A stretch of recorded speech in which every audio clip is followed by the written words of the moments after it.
Welcome to this Windows and Computer channel, and this is the Tech News Update. We are Thursday, December 6th, 2018.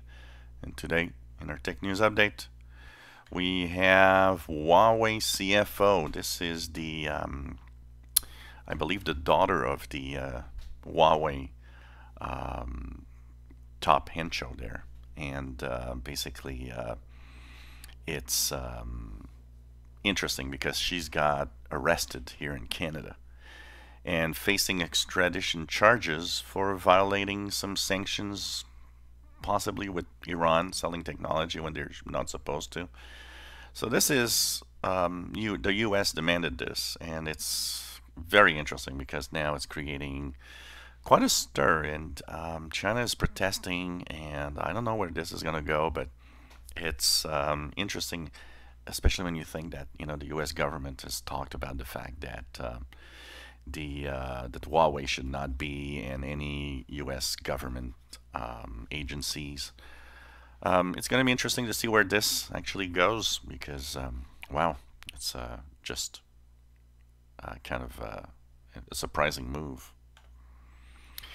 In other news, we have the October 2018 update that had a cumulative update released yesterday. Bunch of fixes. If you have been having issues on the October 2018 update, check it out. There's an update that fixes a lot of things. Also released at the same time, yesterday was a Flash Player update for security. So a few little things that are very important. So check it out. Just go to your Windows updates. Well, Qualcomm has announced its Snapdragon 855 with promises of course, amazing performance and power and reduced power consumption. There will be some Windows on ARM devices, of course, we know already that will be running on this Qualcomm Snapdragon 855. As you see here, promise of 45% more CPU power and 20% more GPU power. Going to be interesting to see. Well, we learned this week, of course, that Google Hangouts was kind of shutting down next year.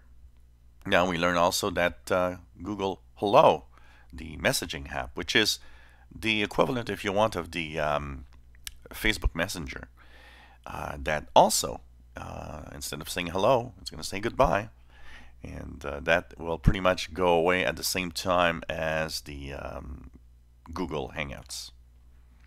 Symantec is launching the first industrial control system protection, a neural network that promises to increase greatly the security of enterprise by detecting all sorts of very advanced threats, including USB attacks for, so for example, if you bring a USB drive to your workplace and you plug it in a computer, all of that will be integrated, and apparently it's very powerful from what they say, and will help, of course, companies stay safe in a world where threats are getting more and more sophisticated.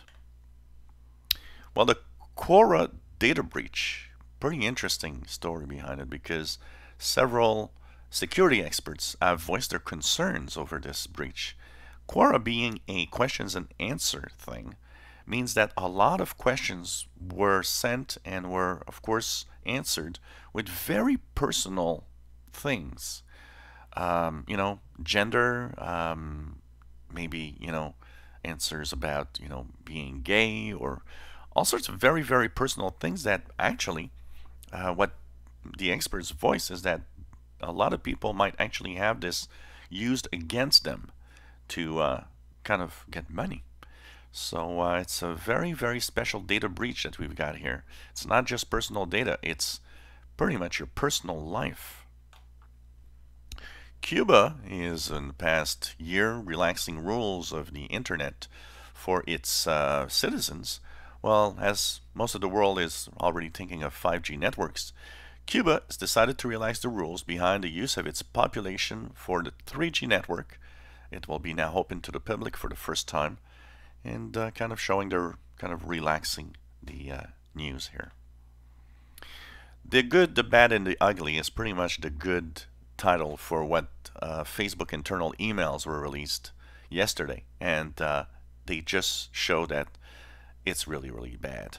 It shows that Facebook is anti-competitive practices It has misuse of user data even after it promised that it would not. Basically, Facebook is really, really not a good player here. If you're in the UK or Japan, many devices, actually millions of devices from the UK and Japan, suffered a problem with connectivity and they were offline due to equipment failure, says Ericsson. The issue is being fixed. Most people should be back online, and of course they say if you're still not online, it should soon be back.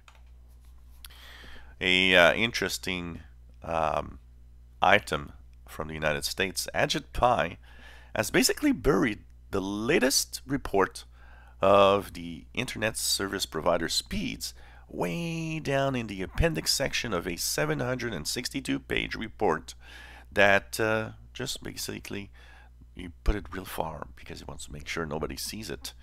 And it shows that advertised speeds versus real life speeds is a really huge difference, and that US internet service providers are actually pretty bad. Well, the General Data Protection Regulation that basically was enforced in the European Union in May, a report coming out this week says that European businesses, and we're not even talking about any US or other businesses from around the world, European businesses, barely 29% of them are fully GDPR compliant, despite the fact that, well, these rules have been enforced now in May of this year. There's a lot of work to be done for the enterprise to actually be compliant, apparently. And this was a Tech News Update for Thursday, December the 6th, 2018. You enjoy our videos? Please subscribe, give us thumbs up. Thank you for watching our videos.